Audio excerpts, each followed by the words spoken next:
Hey folks, I'm Alex Dowd. And I'm Katie Rife. The Toronto International Film Festival wraps up this weekend, and we spent almost every waking hour of the last week immersed in the new movies of the fall season and beyond. On this brand new episode of the show, Katie and I discuss some of our favorites of TIFF during this unusual time for film festivals, for movies in general, and for the world. Welcome to Film Club.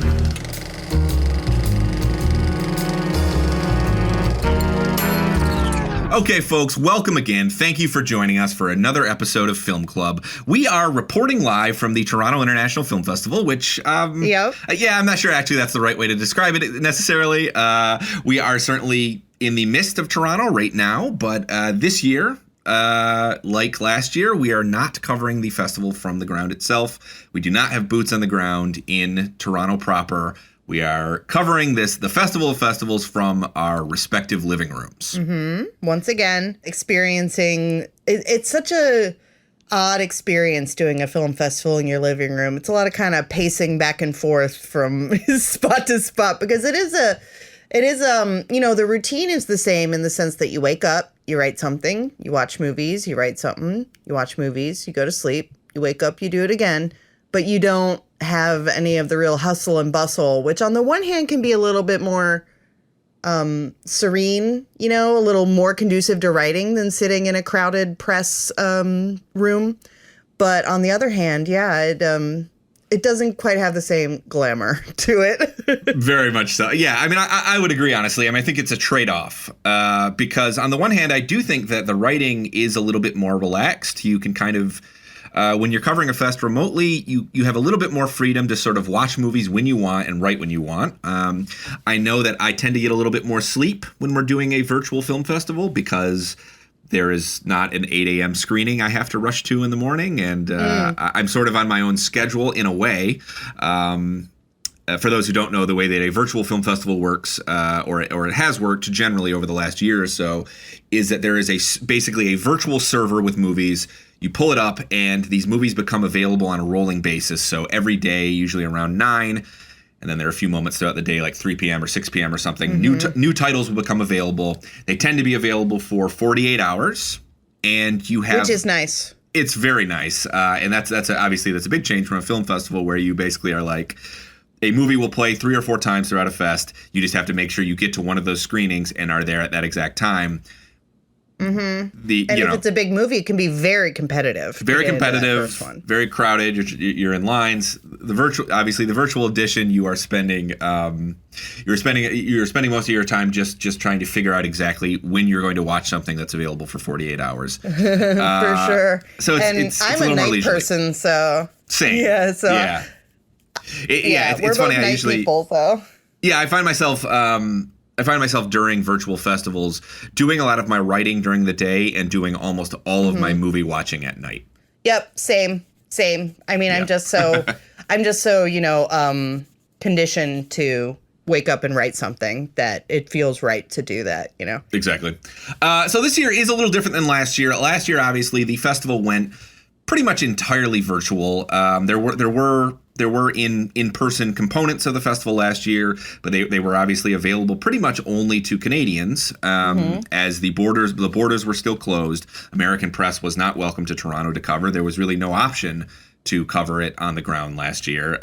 It was entirely virtual. So what that meant was that pretty much the entire lineup was available virtually. There were, I think, a couple titles that they decided not to put on the server, but for the most part, if you were covering Toronto last year, you could see everything. Not totally the case this year.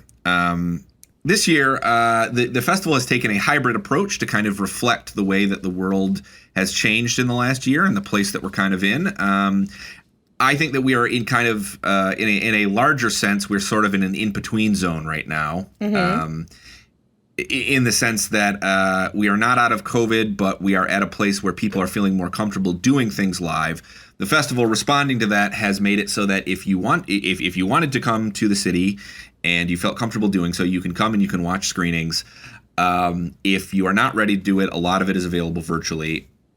I promise I will not hijack this entire episode complaining about this. Because it's whiny, but I think it is important for readers to understand something, which is that some of the larger titles that are playing at Toronto this year, your Dunes, your Last Night in Sohos, etc. Some of them are just not available virtually. And I think we all kind of thought that Dune was not a movie we were going to be able to watch on our laptop before it was available in theaters. Yeah, I didn't really expect any of that. Yeah, personally, Dune was the one that I was like, no, that's not going to happen. There's no way we're seeing that virtually. Yeah.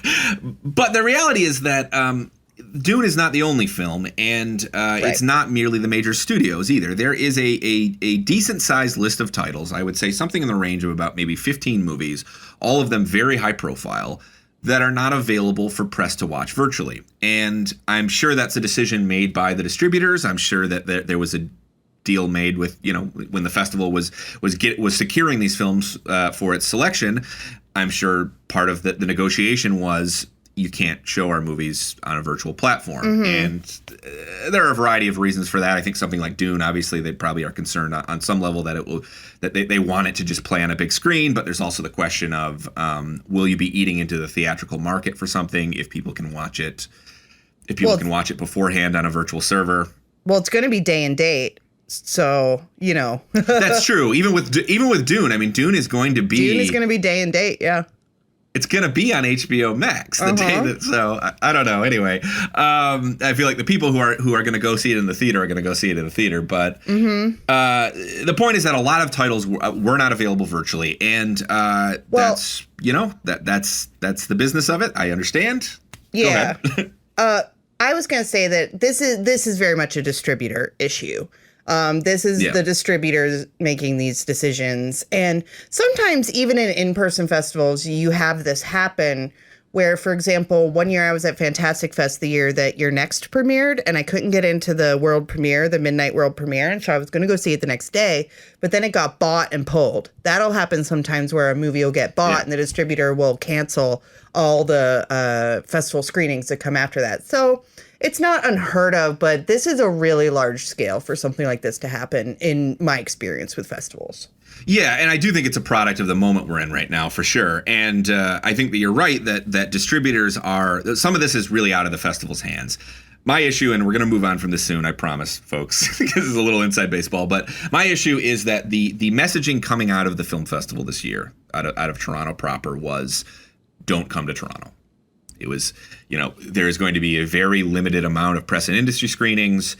It just kind of makes sense for you not to be here. You can cover the fest from afar. And then to have that messaging for a few weeks, and then for a couple weeks before the festival to learn that a lot of the titles that our readers might actually be interested in. And I'm not just talking about your Dunes. I'm also talking about some of the stuff that played Cannes, your new Asghar Farhadi movie, the new movie from Joe, Memoria. Movies that, are not blockbusters, but are sort of essential to, we'll say, the festival ecosystem and sort of major art house works. Those are not available either. And so I can't blame Toronto for not being able to offer those virtually. I can blame them on some level for not having a better sense and being a little bit more clear in the messaging before the festival about the fact that if you cover this virtually, you're not going to be able to hit a lot of the titles that your readers might give a shit about. Well, yeah, it did flip from, before TIFF happened up until, a couple weeks before the festival started. It was very, 90% of the press is covering virtually. Nobody's really coming in from out of the country, blah, blah, blah. And then something shifted in the couple weeks before. And, a few enterprising freelancers jumped on that and got on Amtrak trains to Toronto and stuff. And I say bless them, but it did leave people like us in a bit of a bind who had already made those plans. For sure. And the reality is that film festivals are not generally blockbuster traffic drivers if you're not writing about movies that people are super interested in. Some of the films that come into we come into the fall season or something, the fall festival season, there are movies that people are really interested in. And if we can have that in a headline, or we can have that prominently displayed in our coverage, people will read it. And I'm in no way saying that festival coverage is not worthwhile if it isn't a huge traffic driver, but I am saying that the ability to do festival coverage. The ability to do it is predicated on people reading it. Yeah, you're just saying that there are certain financial realities to film festivals, film distribution, and film criticism. There are financial realities to all of those things. Yeah, and yeah, very much so. They came together in a pretty messy way with Toronto is the basic point. Yeah, exactly. Yeah. So I hope by this time next year, there's no way to predict the future in terms of where we're going to be as a culture, where we're going to be as a movie culture, where we're going to be as the film criticism industry. But I would hope that by this time next year, many of us, including you and I, are ready to just go back to Toronto proper and experience the festival the way that it's tended to be experienced, and that we can report back on, whatever enormous movie is going to be at the festival next year. In any case, we are in the trenches nonetheless. As we're speaking, we're still in the middle of this festival. We're still seeing lots of movies and still seeing lots of movies that are quite good. And before we get into that, let's get into one of the bigger titles that I was able to see virtually. And I'm a little surprised I was able to, but that is the opening night selection of the festival. And that is Dear Evan Hansen. Yeah, I'm laughing because I knew which movie you were referring to. And based on the reception it got in Toronto, I was shocked they were giving out links after that. I think they kind of must have just seen the writing on the wall and said, fuck it. Like, what more damage can be done? Yeah, I guess so. I think that it is unfair to describe. I'm tempted on some level to describe Dear Evan Hansen as this year's Cats. I think that's unfair for a couple of reasons, but it is tempting. Okay. I was thinking of it more in terms of this year's Serenity or this year's Book of Henry. Is that right? Got it. Well, I think why I mentioned Cats, honestly, is there are a couple of reasons for that, which is that it is, obviously it is a Broadway adaptation. That's true. A sort of a big, kind of somewhat divisive show that did win some Tonys, but I gotta say, I looked up the plot of this show and I said, that's gotta have some real charming musical numbers to get over what an abject sociopath this character reads like on the page. Because if you just read the summary, it's like, excuse me, what? No. For those who don't know what the show is about, it is about a teenage boy. He does not look like a teenage boy in the movie, but we'll get to that. Oh, man, we'll get to that. He's a teenage boy, Evan Hansen. He, living in suburban America somewhere, and kind of a social outcast in some ways. Does not know how to interact with other people, in part because, and that's fine, but. Yeah. He grapples with depression and anxiety. He doesn't know how to connect to people. So what happens is, under his therapist's direction, he is writing letters to himself, sort of addressing himself in the third person, saying, "Dear Evan Hansen," and then sort of giving himself daily affirmations. And it's just sort of a therapy exercise, essentially. Mm-hmm. And through a series of contrivances, one of the letters he writes ends up in the hands of a classmate, Connor, who he does not know well at all. Somebody else who has struggled with mental illness, and this classmate ends up dying by suicide. Mm-hmm. And his parents find this letter and assume that it's a letter that that it basically was his suicide letter, and that he was writing it to Evan Hansen. So the film basically becomes about him kind of rolling with that misconception. Him deciding, this character, Evan Hansen, deciding that he's just going to continue to let people believe that that's what really happened. And I want to say, I've probably gotten way too far into the plot of this movie already. But. Well, let's just say one more detail. Doesn't he romance the dead kid's sister? Yeah, he's into the kid's sister. Sociopathic. That is sociopathic. That is not cute. What? Oh my God. The thing is, that could actually be an interesting movie, I think, if the movie and if the show that it's based on, took the kid gloves off a little bit more about how fucked up what's happening it is. Because, I mean, the movie acknowledges that it's wrong that he's doing it. But it also, I don't think, walks the line in a way where I think we're supposed to remain sympathetic to him as a character. And I was not particularly sympathetic to him, even if I think that there is, again, I do think there's a version of this you could do that would that would be complicated in a way that would be interesting. Like a Paul Verhoeven movie? Like if Paul Verhoeven directed this, maybe? Well, I'm actually thinking of the Bobcat Goldthwait movie, World's Greatest Dad, which has it has a really similar premise in some respects. And in that one, that movie is not afraid to acknowledge. In that film, for those who don't know, Williams plays a father whose son dies in a mishap, a autoerotic asphyxiation mishap. And the father writes a letter, basically writes a suicide letter for him to cover it up, to make it look like it was a suicide rather than a horrible sexual mishap. And basically the whole movie is about how all these people who hated his son because his son was basically a shithead are suddenly really romanticizing him and acting like he was this deep soul. And that movie gets into a whole bunch of fucking complicated stuff about the father, who's a failed writer, feeling like he's finally getting recognition for his work through these fake suicide letters he's been writing. And it gets into like the notion that this father would try to redeem his son's image in death because he knows that his son is just going to be remembered as a shithead. It's a really complicated movie in terms of what it's doing emotionally and in terms of its relationship to its protagonist. This film, I feel like it understands on a very base level that what this kid is doing is wrong, but it is not willing to get into the murkiness of his motives and the extent to which he is using this misunderstanding to get close to the kid's sister and to sort of raise his social stock. Yeah, and and World's Greatest Dad and Bobcat Goldthwait's work in general works on this really dark comedic wavelength that, I mean, full disclosure, I haven't seen the movie yet. I'm just kind of watching with my jaw on the floor at all of this because I've been busy watching other TIFF films, but trust me, I'm going to watch this mess as soon as I can because, to quote Marie Kondo, I love mess. But yeah, I mean, this movie does not have the stones to embrace the dark comic aspect of it. Exactly. It seems like it's operating on a pretty standard, cheerful musical register, and that's not the right register for this material. Right.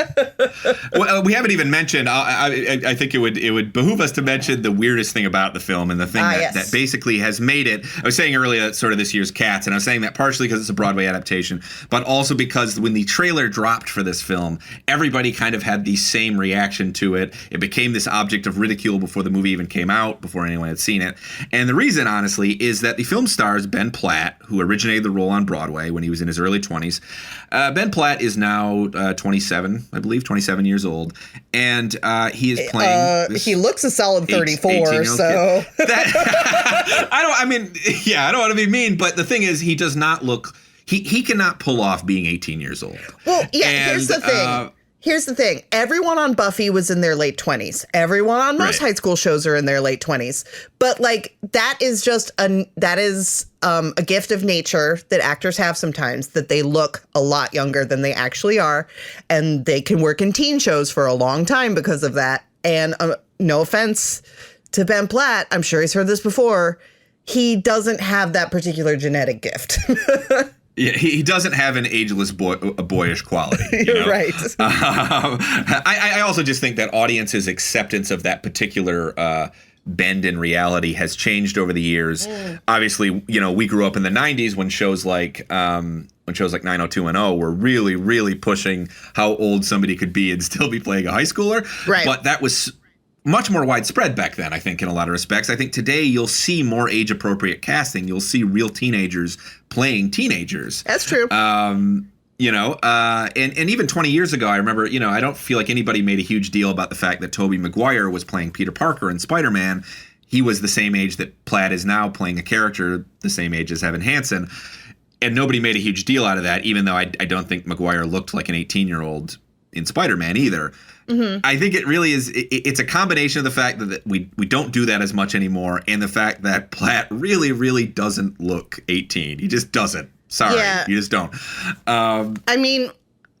Okay. So a critic I follow on Twitter, Allison Wilmore, she made a great point, which is that this given the material of the film and what the story is about and what happens in the story, really one of the only excuses that you could have for letting this kid off the hook for the way he's behaving is that he's really young and naive and doesn't know how to handle this.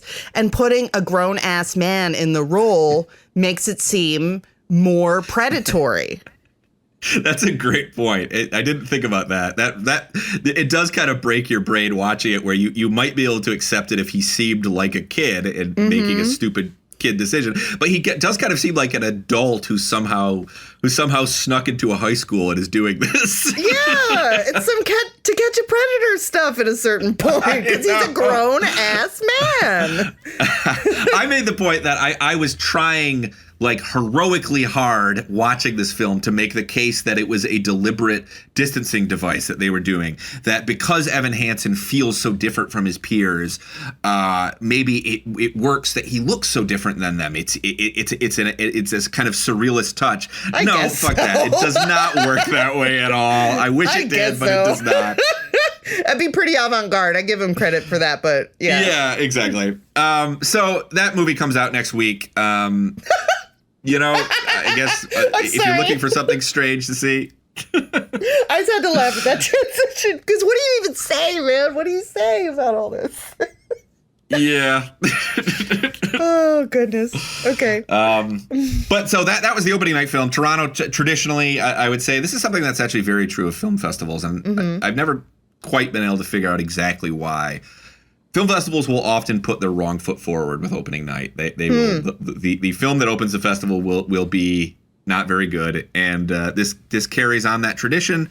But obviously, there's a lot of stuff playing at the festival that is very good. Let's talk about one that we both liked. Okay. Well, on that note, though, real quick, I wonder if they do that because they know that the internet's memory is short, and by the time, the next day comes around, people will be talking about something else. Whereas if they left on a weak note with the closing night film, that'd be the final impression everybody got.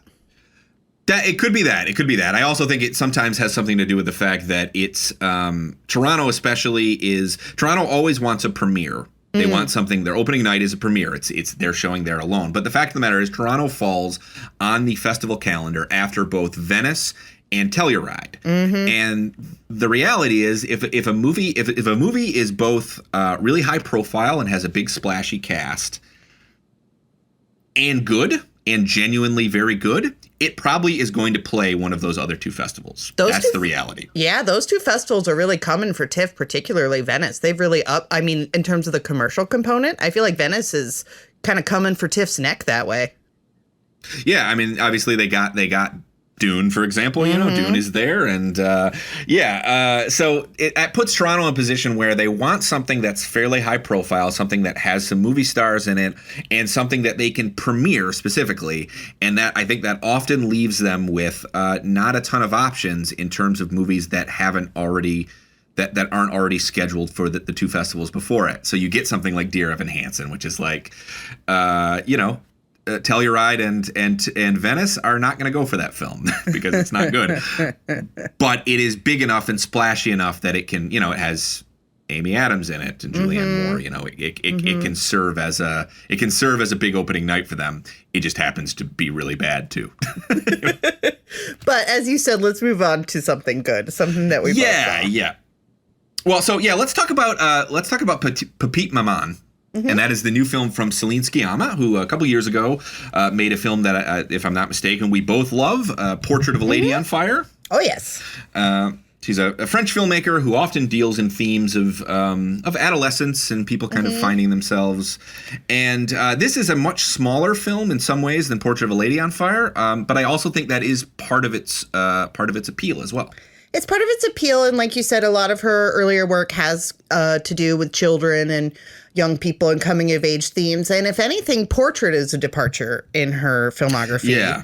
And Petite Maman is more in line with the rest of her filmography. But yeah, this is a very small film. It's short. It's a little over an hour long. It's modest in its scale. It has, 5 or 6 actors in it. Takes place. Something like that, yeah. Yeah, pretty minimal storyline. But similar, one thing I thought was really interesting about this film was Portrait of a Lady on Fire is about big, epic, sweeping, romantic love. And this is about a different kind of love, which I love because, something that I love it when movies are about platonic relationships. I love it when movies are about familial relationships, because the topic of romantic love is obviously one that thrills people and is really important in a lot of people's lives. And so a lot of movies are about it. But I always get really excited about movies that are about different kinds of love. And this film is about familial love, and specifically like the love between like a mother and a daughter, and wanting it's that idea of, it acts out the idea of wanting to know what your mom was like when she was your age. Like if you look at a picture of your mom in high school and you go, I wonder if my mom and I would be friends if we went to high school together. This is a movie about that specific loving thought. Well, in a very unlikely way, that makes it actually kind of a kindred spirit to Back to the Future, of all things. I didn't think about that. Because I mean, they're both really about the same thing. They're about a desire to know what your parents were like when they were younger, and before you were as born. with Back to the Future, exactly. And as with Back to the Future, there is a fantastic device in this film. I sort of feel inclined not to totally reveal that here and let people kind of stumble upon that themselves. I'll say that I was being kind of dense watching it, and it took me a minute to get what was happening. Oh, that's funny. I think I figured it out pretty quick. She uses immediately. Yeah, if you pay attention to like the visual, there's a couple Chekhov objects in this film that when they show up again, you're like, oh, okay, I gotcha. Very true. Yeah. No, in retrospect, I'm like, how was I missing this? But it's okay. Yeah, I will say that one of the things I find really fascinating about this film is that it is about. It basically takes a life event, something that's happening, which is this little girl's mother, her mother, in other words, the little girl's grandmother, has just died, and the mother is going through this really difficult process of not just grieving her own mother, but also going to her mother's house and sort of packing things up after her mother's death. And packing up the room she grew up in. Exactly. Because the room she grew up in is still in this house, and some of her old toys and books are still in there, so... Yeah, so there's a lot of, it's a very emotionally intense experience for the mom. Exactly. And there's also the implication that she's going through perhaps some marital problems as well with her husband.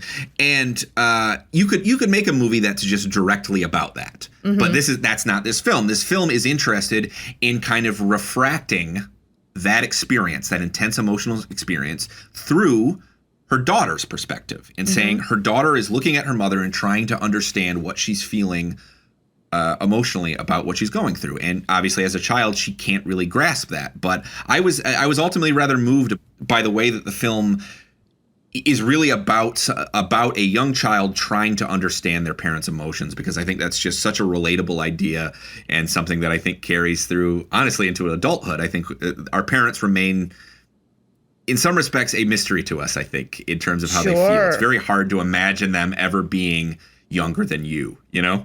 Sure. Yeah. And well, I mean, I feel like that's something that happens when you become an adult, assuming you have a good relationship with your parents as an adult, is that you get to know them as people more. But that's not until you're much older than the character in this film, who she's probably between 8 and 10 years old. I'm not sure exactly how old she is. Yeah, very young. Really, really good child actress, you know? Well, and what's interesting about this film is I think this is a film that you could watch with a kid, and I think the kids could get on its emotional level, like you said, because of the way that it deals with the material and the subject matter. And I also thought that it's kind of like aimed at kids in the sense that it's this film is very reassuring. The cinematography, like even when they're cleaning out the house and it's just like kind of dark, shadowy, empty space that, you feel like a ghost is going to show up at any moment, but it's never scary. This is a very reassuring movie. The sunlight is very golden.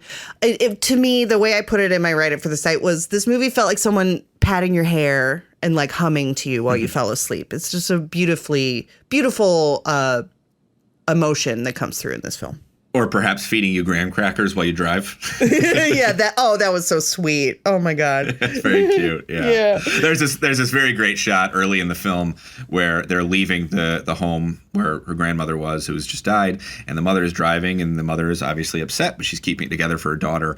And her daughter is eating snacks, and we just see her hand come into frame, from frame left, and just feeding her mother food basically as she drives. It's very cute and very I felt like very illustrative of what the tone and the general approach of this film is going to be. Yeah, right. So another film that we both saw at this festival that I think takes a kind of a kind of underexplored aspect of life and of emotional life and dramatizes it, although in this case in a very abstract and bewildering way in some respects, is The Girl and the Spider. Yeah. Now this is the a new little film tough for me, formally. It was a little tough for you. Okay, yeah. Yeah. Well, I think that it is formally confounding in a lot of ways. Yeah. It is the filmmaker is Roman Zurcher, German filmmaker, this time working with his twin brother Sylvan, who produced his previous film. He made a film a few years ago called The Strange Little Cat. That is one of my favorite movies, honestly, of the last decade or so, and I think one of the most startling debuts that I've ever seen doing this job of somebody who is immediately just, this is who I am as a filmmaker. And this movie is very much the work of the same filmmaker. It is the experience that it covers is two young women who I would say probably early 20s. One of them is they're living together, and one of them is basically moving out into another apartment. Mm-hmm. So most of the film takes place in two apartments, the one that this character is moving out of and the one she's moving into. And the film is just a sort of a kind of a mess of characters flooding in and out of the frame constantly. You're sort of dealing with the chaos of a move that's spreading over a couple days, I would say, maybe 2 or 3 days. You said you found it tough to connect to on a formal level. Can you talk about that? Yeah, like I get what it was going for. I understand the kind of emotional or poetic thing that they were getting at here by having these static places of apartments, but transitory relationships between the people who move in them. And, while you have characters, you have relationships that are starting and relationships that are dissolving and relationships that are changing all at the same time. I get that, but to me, the way that the characters speak is so mannered, and the way that and what they talk about is so abstract that it felt to me like I was intellectualizing rather than feeling the point of the movie. I was like, I understand intellectually the point of this movie, but I don't have any connection to it because of how mannered the writing was. It is 100%. I mean, I think that you are correct in noting that this is not emotional realism in a sense. No, which is interesting because I think that what it's dealing with is a really intense emotional situation, one that again I don't think is dramatized very often, which is somebody who you live with is moving out, and that can I think that can kind of drum up a lot of feelings. Yeah, and there's some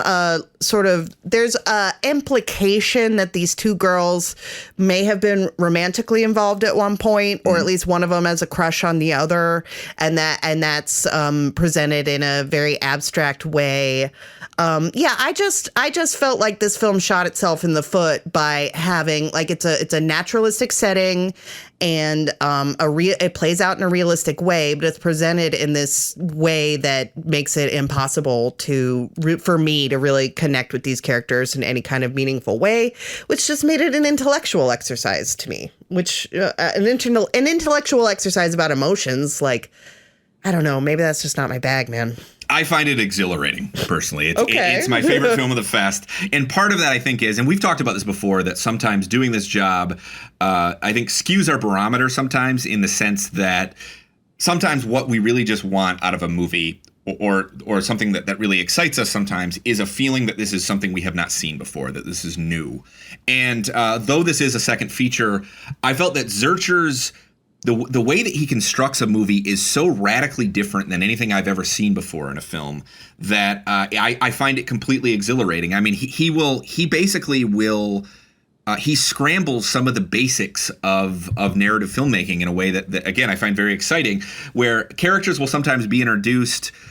Characters will start talking before we've met them.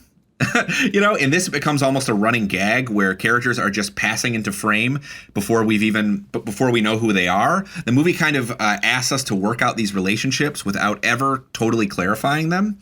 The fact that the backstory between a lot of these characters remains almost purely implied is exciting to me too. That I found myself constantly wondering exactly what transpired between these characters and constantly sort of playing emotional detective on that quality. Just sort of figuring out what the hell is going on with them, Yeah, but like if you never solve the mystery, then who cares? Well, I don't know. For me, mystery can be a reward in and of itself. I mean, that's fair. But like, okay, so I spent the first half an hour, 45 minutes of this movie, same as you, being like, ooh, what's going on with all these people? How do they all relate to each other? What's going on here? But then once I figured out exactly what was going on here, I honestly like really lost interest in this movie. I'm not gonna lie. Okay. Sorry. Oh no! Don't apologize. I mean, I was enraptured from start to finish with this film, and again, I think a lot of it is what it's doing formally. I think I find it exciting to. I mean, he'll do things like. Characters will kind of disappear into reverie sometimes. He'll introduce a character who we've never met before. Who, like, there's a moment where the characters are standing by the window and they look down, they see somebody in the cafe below, and the movie just kind of takes a little detour to that character who we don't necessarily meet again, and we don't necessarily understand their involvement in this whole situation. But it ends up feeling to me like how confounding this film is on a kind of moment-to-moment basis ends up feeling to me like a really good expression of how confusing emotionally the experience of, say, having a roommate can be. I think this is a movie that acknowledges that we don't always completely understand the mess of emotions that come with our basic relationships. I'll also admit that I also find it that there are moments of kind of casual cruelty in this film that come in very jarringly at times. Yeah. That suggest a tension in this situation that is never fully articulated. Yeah, there does seem to be some implication that one of the main characters, the other character who, there's this tension between them. Basically, the roommate that's moving out says to the roommate who's staying, like, you're going to be here forever. And it's implied that she's, like, impossible to deal with. And, yeah, she does these, like, strange, cruel things.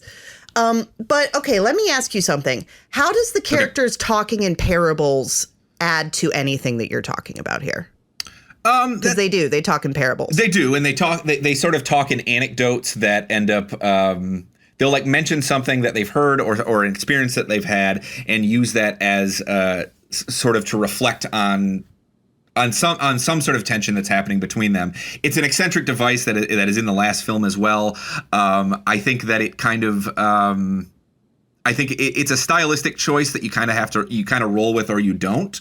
This is not a naturalistic film in any respect. Like, you would not watch this and think you were seeing a literal or realistic portrait of who these people are, and what they're going through.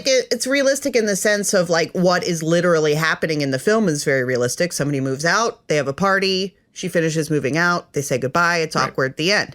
And so to me, the fact that is so straightforward and realistic, well, I don't know. I kind of struggled with that contrasted with, like we were talking about, the very abstract writing. I kind of struggled with the writing in this movie. I just think we see so many movies that present a situation and want to give us a realistic take on it, and one that that depending on how good the movie is might resonate with you in some way, that might strike some sort of note you recognize. I could see somebody watching this and thinking, I'd love to see a movie about this situation that was a little bit more direct about what these characters were feeling, and a little bit more about actually exploring the history between them and exploring what happened between them. Maybe there's a perversity in me that this feeds, this desire to be confounded by a movie. But this, that's funny. I described it in the review as this movie this movie presents a legible life experience, something that a lot of people have gone through and that we can recognize. It translates it into this kind of alien emotional language, and then it translates it back. Do you know what I mean? Have you ever seen a sentence that's been translated into another language and then translated back into English? Mm-hmm. And you can sort of see what it's going for, but it's like the basic syntax of the sentence sometimes gets jarbled.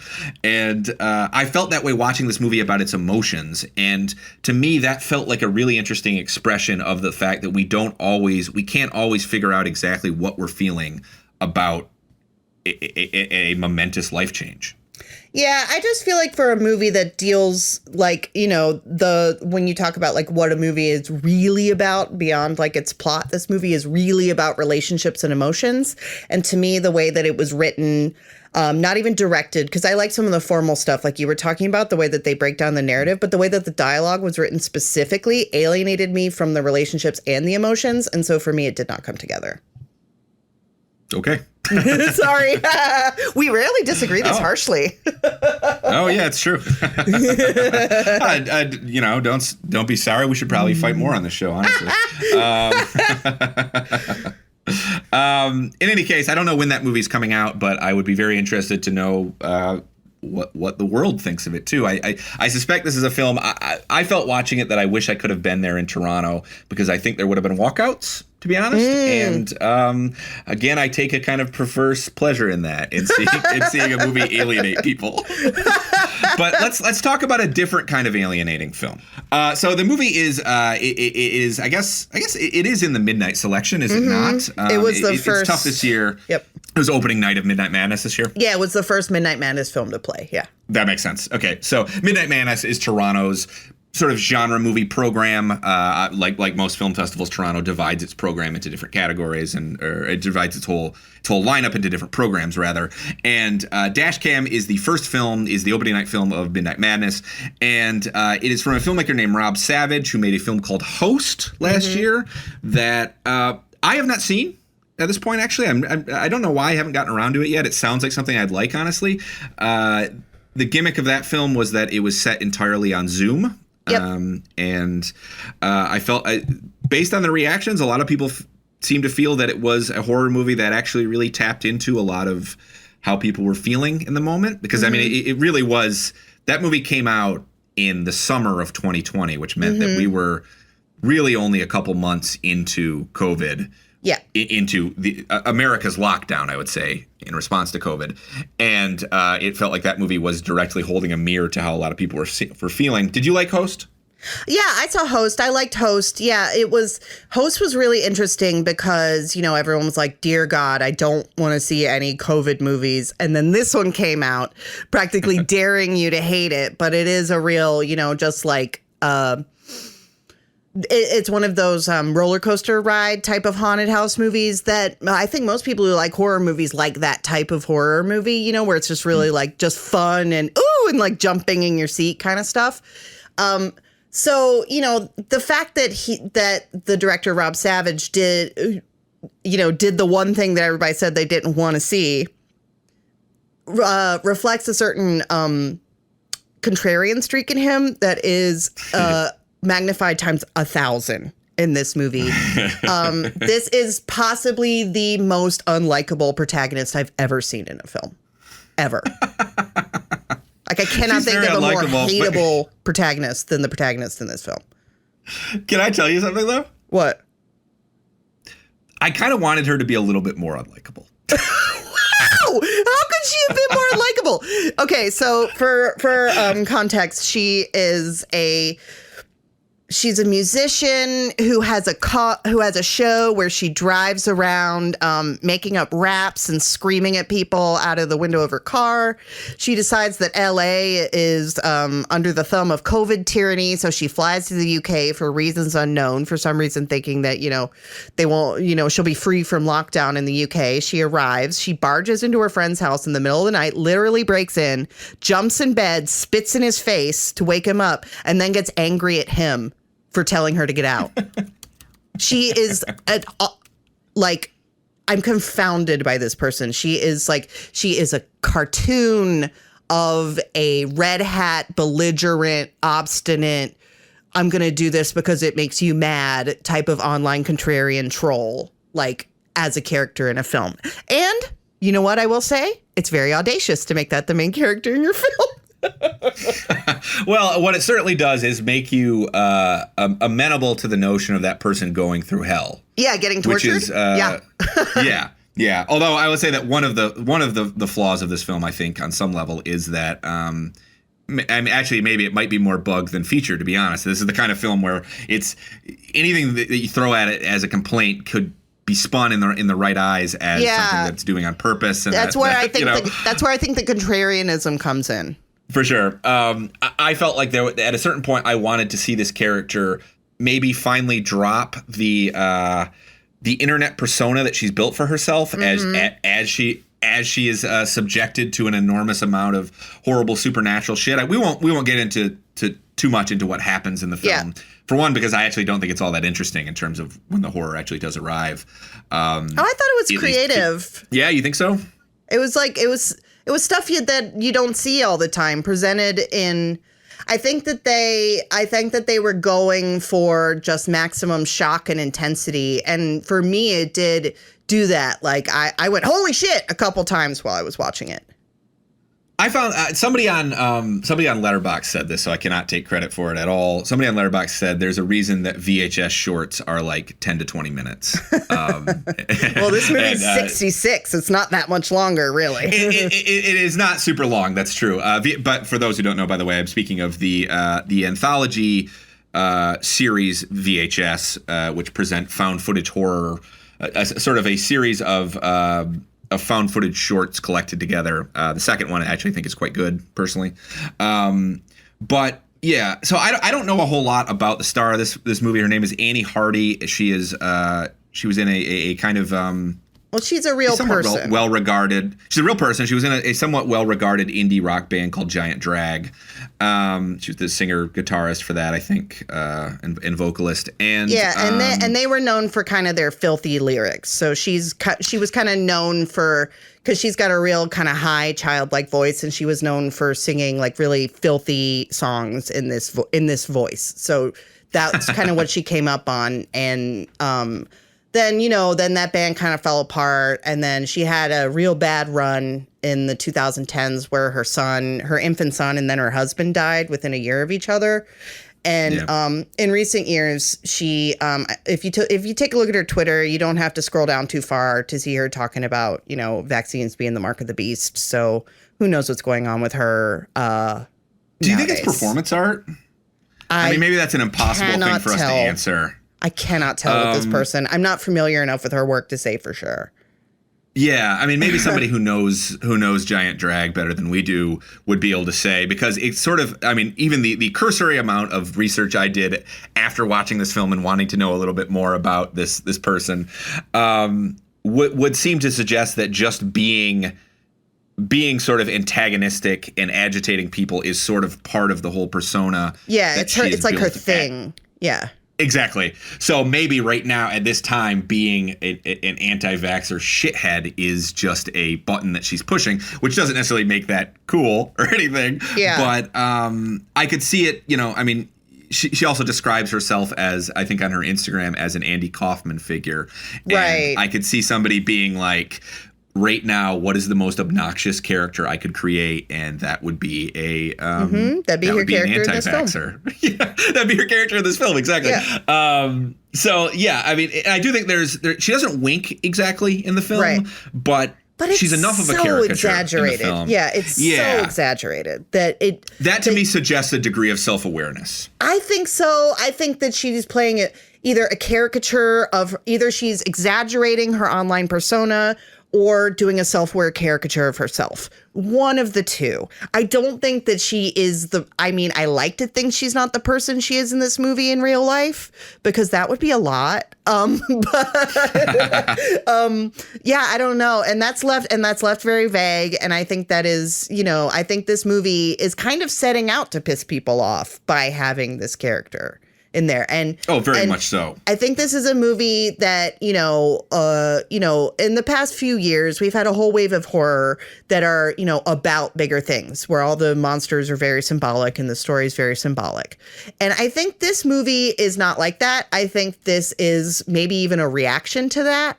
And in this way, it could end up, I wouldn't be surprised if this ends up being a herald for a new wave of horror movies. This movie is not trying to say anything deep. It is, it's designed to get you agitated, keep you agitated, and at the end you go, what the fuck? Like, that's what this movie is designed to do. And it does succeed in that way. So I got to give it that. I think there's a germ of a provocative idea in it, honestly. I found it, front to back, I found it just kind of, I think it intentionally agitating, but also some stretches of it, honestly, I found a litto boring, even as it's going sort of full tilt. You can't see what's happening throughout a lot of it. To me, I had a reaction where when I couldn't tell what was happening, at first I got even more agitated, but then it numbed me out. Like you said, you get a little bored. You're like, oh, well, give me a new shock. But give me a hit, Which I think is actually ties into some of what this movie is about on some level in its sort of crass in your face way. I think this movie has what I would describe as one ingenious device in it. And, you and I have seen our fair share of found footage horror movies, and I am always up for one that does something interesting with the medium, does more than just keep a camera running. And in terms of the way it's shot, it's just somebody shooting through a cell phone, obviously. But the one ingenious device in this is that the main character is live streaming through a lot of the film. Because she is this internet personality, she's constantly streaming to this audience of people who sort of eat up her shtick, basically. Some of them hate her, some of them love her. But she has this loyal audience of people who just want to see what absurd shit she's going to do. Yep. And what we get on the side of the screen, on the left side of the screen, we get this running, basically this sort of tracker of comments that are running through as people watch what they're seeing in the film and comment on it. And I thought that ended up being a really fascinating and singular device that I've seen films that play with it a little bit, like something like there was that movie Nerve a few years ago, that augmented reality movie with Emma Roberts that sort of dealt a little bit with the idea that you are watching on the screen, you're getting these little pings of user reactions. But I had never seen it as fully integrated into a film as this does, to the point where it was kind of fruitfully distracting at times, where I found myself reading the comments instead of studying exactly what was center frame. And, that and the pixelation. The effects in this are a lot more ambitious than the effects in Host. There's really just one really good how did they do that kind of gag in Host, but there's not a lot of blood and guts. And this one has a lot of it has some pretty gnarly, like bones being broken and monsters and, these things that just kind of jump out in your face with like blood and guts. And honestly, probably the budget on that was not huge. And one way to hide that is through pixelated stuff. And another way is, like you were saying, is by distracting them with what's going on the left side of the screen. And that it's a kind of sleight of hand. Yeah, the sleight of hand in this movie is very good. Yeah. It creates this, again, I've never seen anything quite like it necessarily. No, I gotta say, I've never seen a movie quite like this before. Yeah, this sort of Greek commentary that's running through the film in text form on the side of the screen. Some of it very funny too. Obviously, there's jokes where somebody will be like in the middle of something going just totally something totally insane happening in the movie. You'll like read a brief little comment on the side that'll be like, just logged in, what's happening? Or okay, finally fixed my internet problem or something. And you also have you have people in that scroll on the left side. There's this battle essentially happening between people who are like, what the fuck is happening? And people being like, that's fake. That's not really happening. Right. And that's the fucking internet for you, because I think if this really did happen, if something like this really happened, it was being streamed to the world, that's the exact reaction you would get. You would have people freaking out about it versus people who would be like, this isn't real.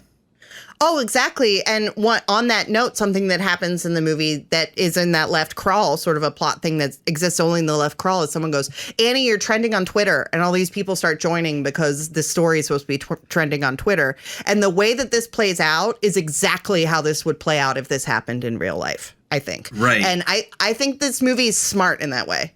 It does it in a way where it doesn't, I think a dumber movie, you're right, that I think would signpost that more. It would be like we would get a moment where the movie would tell us that she had gone really viral. It would like almost stop the film to give that information to us. Instead, it feeds all the information about the way that the world is processing what's happening on screen just through that scroll on the left side. And that's the type of commitment to a concept, sort of conceptual consistency that I appreciate. So on one level, I do think that this movie is a bit of a troll. I think that the creation of the character is a bit of a troll on the audience. A bit? But but on the other hand, though, like the more I think about this movie, the more I admire it and even kind of like it. Because I have to say, just that pure adrenaline, increased heart rate that you want from a horror movie, this movie gave me that all the way through. First through being like, who the fuck what is happening? And then it went from an annoyed what is happening to a disbelief what is happening to a confused what is happening. Like it gives you that adrenaline rush. And it kind of says something about the internet at the same time. I don't know. Like it's not an easy movie to sit through at times, but the more I think about it, the more I think it's kind of smart. And this guy, Rob Savage, he's just kind of fucking with everybody, and it's kind of fun. I don't know. I can definitely appreciate tapping into the tools of, one might say the way that we live to make something that at least implicitly comments on that, Mm-hmm. I don't think this is as smart as Unfriended, for example, which I think is... To me, that is sort of the gold standard of, at least of contemporary films, using some of the conventions of found footage to radically reinvent, honestly, just the language of movies. Yeah, I mean, Unfriended has an advantage just because it was the first movie of its type. Like that's always going to give something a lot of credit, Yeah. Anyway, let's move on to a movie that is much more genteel, I think, and much less likely to offend. Oh my God, the complete opposite in a lot of ways. Yeah. But yeah, Dashcam, I'd say like a lot of how you would interpret this movie has been extremely divisive online so far. And I think a lot of your reaction is going to be to what extent you think that the main character is a character and how much you think that the main character, like the Andy Kaufman-ness of the lead performance is a big driver in the extreme reactions to this movie, I think. Yeah, that's fair. Anyway, the film that I was speaking of beforehand that is sort of the 180 from Dashcam. 180, oh my goodness. Yeah. That film would be Bergman Island. It's the new film from Mia Hansen-Løve. Hansen-Løve's previous films include Eden, Things to Come, Goodbye, First Love, Father of My Children. Mm-hmm. She mostly makes kind of lovely films, but ones that do not, again, are not necessarily designed to provoke, and I would say that describes her new one as well. Yeah. It's set almost entirely on Faroe Island, which is famous. An island in Sweden famous for housing Ingmar Bergman. He lived there and also made a number of his films there. In the years after his death and possibly before, but certainly after his death, the island has become kind of a tourist destination for cinephiles. Kind of. I mean, they have like museums. They have a bus tour called the Bergman Safari. The Bergman Safari, which I mean, I guess kind of makes sense. I mean, he is one of the most revered and well-known art house filmmakers of all time. Oh, so, sure. If you were, I could see wanting to go there and see where certain things from his famous films were shot. The film is about a couple people who are doing just that. Vicky Krieps from Phantom Thread and This Summer's Old. She plays a filmmaker named Chris. She goes there with her husband, played by Tim Roth. His name is Tony. The two of them are French filmmakers who occasionally work together, but mostly work on their own projects. They are, rather transparently, the two of them are playing Mia Hansen-Løve and her real-life husband, Olivier Assayas, also a very well-regarded French filmmaker who has made a number of films over the years. And the film is just... In the movie, Tim Roth is English, though, but Olivier Assayas is French. Indeed, yeah. There's definitely some changes there, but with the dynamic, I would say it's very clearly supposed to be the two of them. Yeah, it's not so. It's like a minor, not so different that you can't tell who it's supposed to be. Right, sure. Exactly. Yeah. So the two go there, he's kind of going on a retreat, and there's a moment when he has a symposium with some students at the. I guess you'd call it like the Ingmar Bergman Center or something on the island. Yeah, he's like a visiting artist at this place, I think. Yeah, for sure. Mm-hmm. So you were a fan of this film. You liked this film. Yeah, I liked this film. So what I liked about it was, it kind of takes a minute to describe this. I enjoyed the first part because I enjoyed Vicky Krieps and Tim Roth, as a couple. And I kind of enjoyed this sort of lightly bemused depiction of how kind of silly it is to have, a Ingmar Bergman bus tour. I wouldn't call this a full-on satire, but the movie is gently amused by the whole concept, I think. And but the thing about this movie is, so when it first starts off, it is very clear that Tim Roth's character is like a famous director. He takes a call about his new movie. When they're on the way to the island, he's the visiting artist. There's a screening, and, after the screening, all these students come up to him and say, like, oh, you're my favorite director. You inspired me to study film, all this kind of stuff. And so that presence is kind of in the beginning of the film, she's kind of being overshadowed by her husband in that way. And also you have the figure of Ingmar Bergman, the patriarch of this island and this whole film colony that grew up on this island. And he really... hovers over everything. Most of the conversations are about him. It's this whole island where people devote their whole lives to speculating about someone that they either didn't know or met a few times, feels about things. And so in that way, I think that this film, it's like the shadow of like male genius hangs over the first half of the movie. But then we haven't really gotten there yet. But midway through, it switches into a film within a film when Krieps' character starts telling Roth's character about an idea that she had for a movie. And I think at that point, it kind of subtly shifts to where, and this is what I liked about it. I liked that it shifts from, this overbearing shadow of like the great man. And then over time, it becomes her story until the end we find out that she's basically the director of the whole project. And that sort of subtle reclamation of like filmmaking and creativity. And I thought that this film was going to be about them having a marriage crisis, but it ended up being about her process as a filmmaker. And that's what I liked about it. Yeah, that theme definitely looms over it, and you can sort of see her taking charge of the film at a certain point, and her sort of creative drive taking over the film. To me, that moment felt a little bit like a Hail Mary, to be honest. To me, the kind of the metafictional elements that are introduced at a certain point where we're suddenly watching another movie starring other actors, it sort of interrupts this film almost. It almost felt like this movie trying to figure out exactly what it wants to become in process. There's a moment when she's first telling him about this idea she has for the movie. She asks him at a certain point, "Do you think it's a movie?" She says to him, and I can feel that question kind of looming over the entire project. To be honest, a sense of, does all of this hang together and become a movie? And I'm not entirely convinced it does. Which is not a total deal breaker for me, obviously. But watching it, I never got the sense that this thing ever cohered into into a coherent film in some respects. It sort of felt like two movies kind of bashed together, and the first one was this kind of polite portrait of them roaming this island, and the second one was this sort of incomplete movie within the movie. Yeah, and they both have their pleasures, If I had to guess, I would say that the movie within the movie came first, and then it's essentially a framing device, sort of.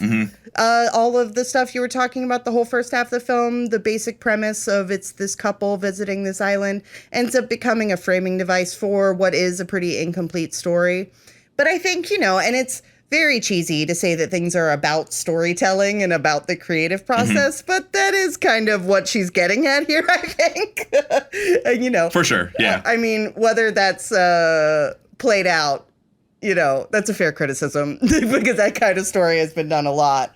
But another thing that I thought was kind of interesting about this movie, I think that she's making points, just not in a very showy way. Okay, so early on in the film, Cripps and Roth's characters have a conversation. And this is something that I personally do not agree with, like as a viewer or a critic. They're talking about Bergman's films and how they're all so dark.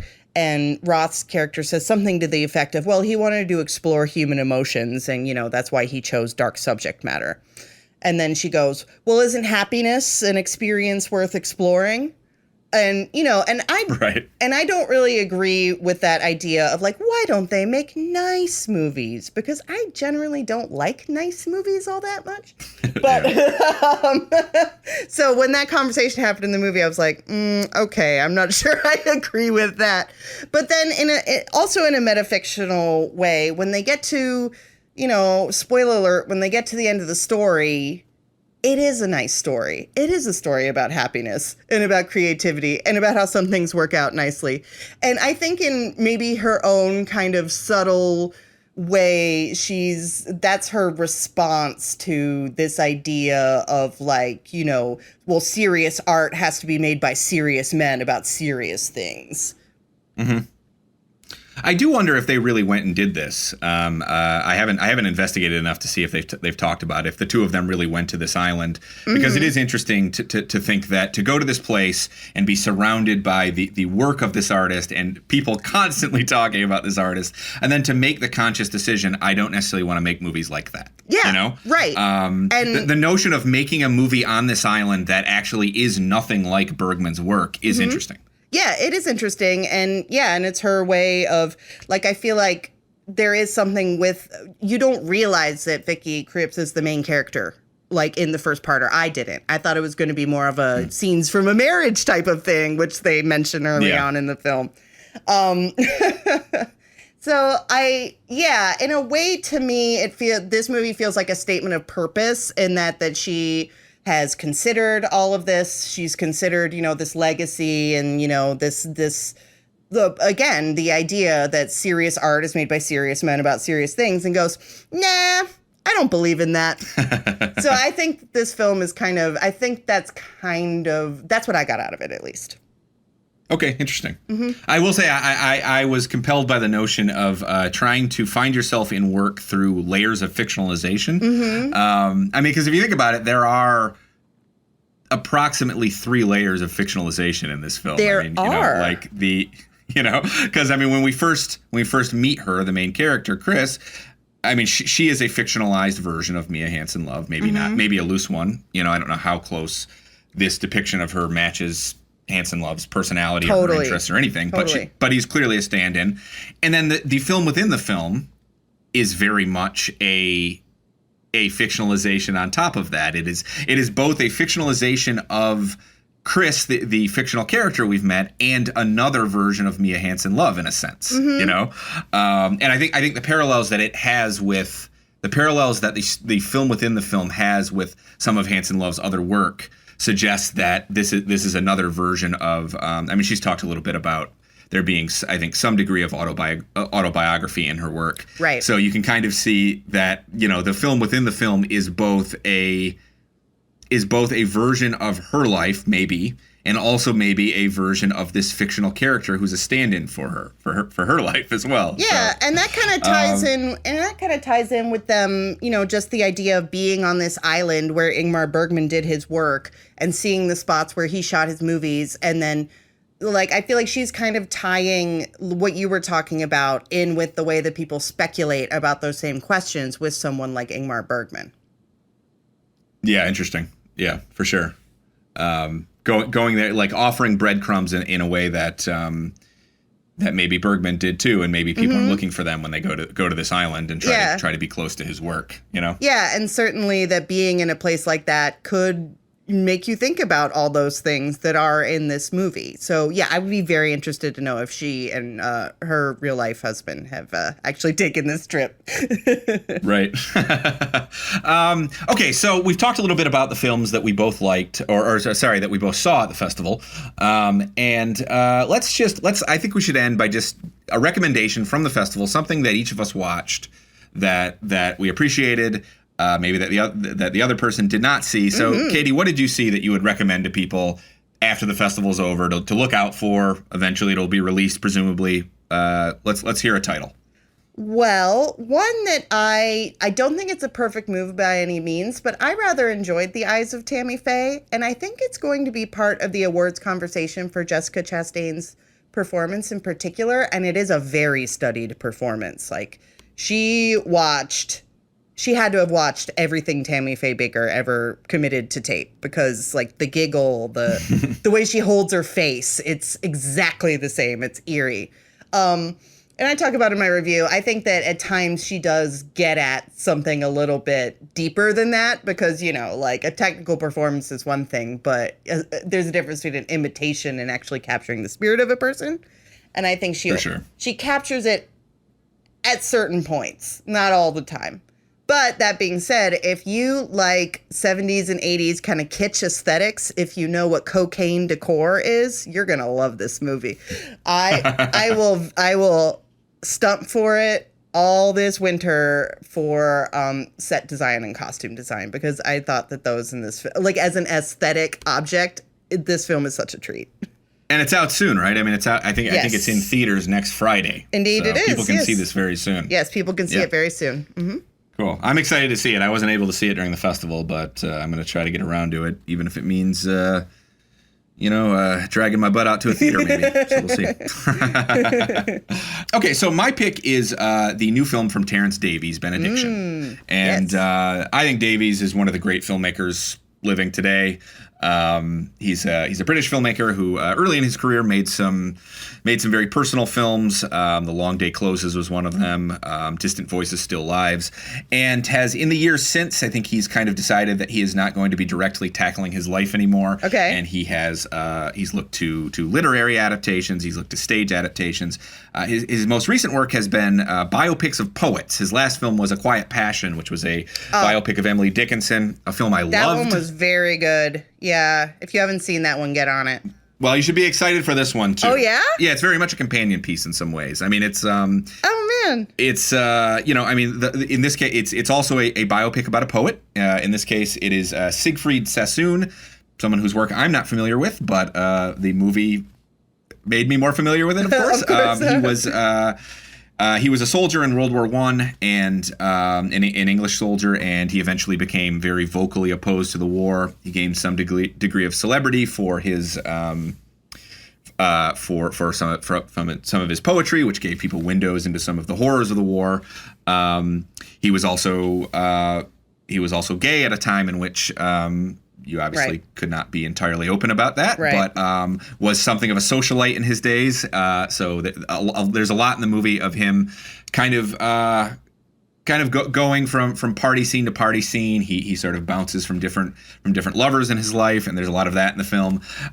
It's interesting as a companion piece to A Quiet Passion, because A Quiet Passion was very much about somebody who very much disappeared from public life, went very deep into, I mean, very literally became something of a hermit within her home, would not leave her home. Whereas the person who we're watching in this, Sassoon, was somebody who had a very active social life and who was sort of out on the town a lot. But at the same time, both films, there is a kind of invisible kinship between these two people, two artists who were very haunted by death in their different ways. Okay. The Civil War looms heavily over A Quiet Passion. In this one, it's World War I looms very heavily over it.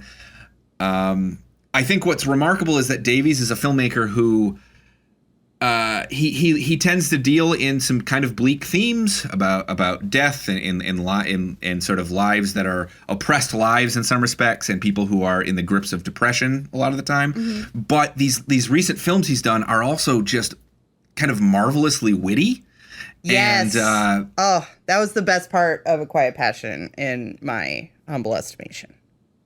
And it's even more pronounced in this, where there are just long stretches that are just some of the sharpest wit since Oscar Wilde or something, like Davies. I never would have guessed at a certain point of his career that Davies would be this good at writing bon mots, one might say, at writing really, really sharp dialogue. But this is sometimes uproariously funny in its dry, caustic British wit. Oh, that sounds great. Yeah, I was really quite taken with it. I mean, again, I think that if you've seen that earlier film, if you've seen any of Davis's work, I think that this a lot of what this movie does won't come as a surprise to you necessarily, but this is a testament to the fact that he is at this point in his career, I think, is working at some of the height of his abilities. Does that one have a distributor or a date yet? Good question. I assume it will get picked up. I mean, almost all of his movies do, but I'm not sure it actually has yet. Having just looked, it looks like the film is still seeking U.S. distribution, but I don't think it's going to have a problem finding it.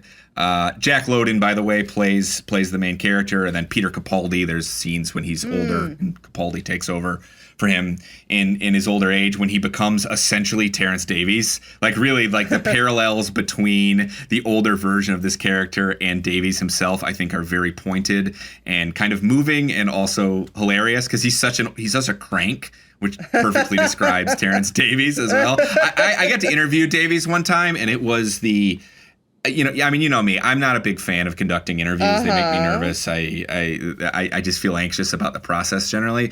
But that was one of the professional the highlights of my professional career, was talking to him. Awesome. Because he was so funny and he was so open, and he told me in the interview that he's a virgin. Like he's never had. Yeah, he's a virgin supposedly. I mean, maybe that's changed in the years since. I've always wanted to ask, but. Yeah. Well, I mean. No, I'm not kidding. How old was he when you interviewed him? Oh, I mean. Like in his 40s, 50s? Let me see, at the time. Yeah. Oh, no, older. I mean, yeah, like late 60s. Oh, then I doubt he's changed that then. I mean. Probably not, yeah. I mean, it's a longer discussion, obviously, that he and I had, although if I could go back now, I would probably ask more about that, to be honest. But it had a lot to do with growing up gay and also growing up in a very Catholic home and being made to feel ashamed about that. And but he was very matter of fact about it. And I almost feel weird even talking about it on this podcast, even though it's in print. It's in an interview I conducted. But I was just going to say, I learned something new today. I didn't know that. Yeah. He did not seem broken up about it. He was honestly just like, it's just a fact of my life. Maybe he in fact even said, I will never have sex, is what he said. So, some people aren't interested, Some people, yeah. Seems like there are great artists who have died without having sex. Yep. Anyway, the Toronto International Film Festival. In any case, my point ultimately that I was getting around to is that Davies is a very interesting character, even just himself. For sure. And a little bit of that comes through in Capaldi's depiction of him. Most of the film, however, is not. It's not Capaldi in the role. It's Jack Lowden, who looks very much to me like a young Simon Pegg, and I have a really hard time getting that out of my head watching it. Awesome. All right, everybody, that's all we've got for you this week. You can check out our coverage of the Toronto International Film Festival on avclub.com. And also, please be sure to rate, review, and subscribe to Film Club wherever you get your podcasts. This week's episode of Film Club was hosted by me, Alex Dowd, and by Katie Rife. It was edited and mixed by Zach Goldsboro, and our motion graphics designer is Julie Mullins. Check back next week. We'll have a brand new episode talking about Nicolas Cage. Yay! Thanks, folks. Bye.